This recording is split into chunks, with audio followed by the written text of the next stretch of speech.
Today I want to show you how to make your own custom MIDI virtual instruments. Go into MidiEngine, Core Content, Virtual Instruments, and then create a new folder.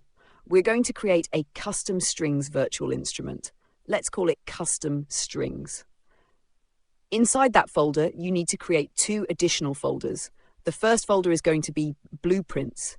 The next folder is going to be Samples. Go into your Blueprints folder and then create a class that inherits from MIDI virtual instrument. Call it whatever you like. I'll call mine BPVI strings.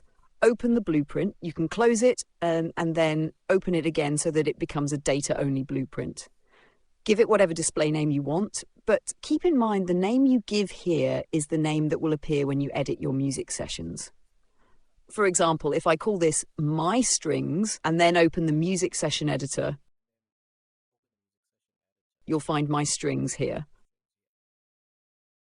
For the meta sound, choose MS Sampler with ADSR because we want to use the ADSR features. Leave the other options as they are.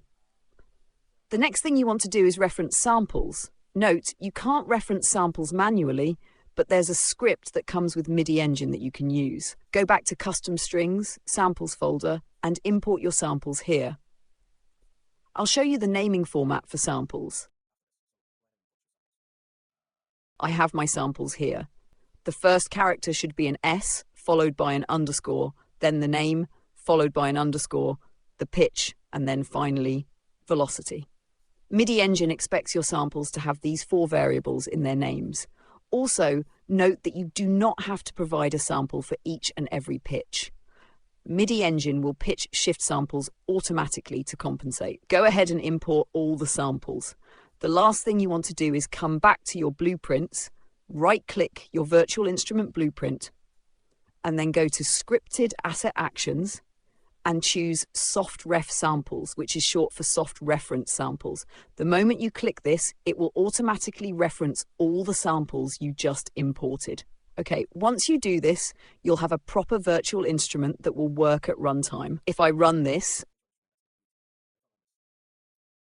and then change the virtual instrument here to our new My Strings instrument, and then just play.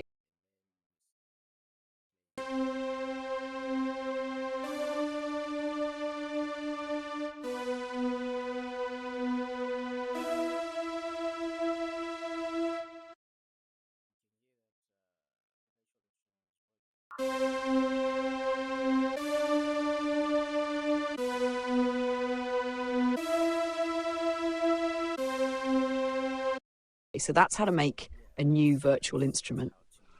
The last thing I want to show you is that where you store your virtual instruments matters. You can see we have a virtual instrument folder here, right? So if you wanted to store your custom virtual instrument in another folder, let's say here, let's call it my new instruments directory. If you want to store your virtual instruments under this, you need to go to Edit, Project Settings, Asset Manager, Primary Asset Types to scan. Then find the index which includes MIDI virtual instruments. If you don't have it, add it. Pause and copy the details you see on screen. We now want to focus on the directories list. You need to reference the newly created directory here. Click the 3 dots here and then navigate to and choose that folder. From here on, MidiEngine will be aware of your custom virtual instruments library.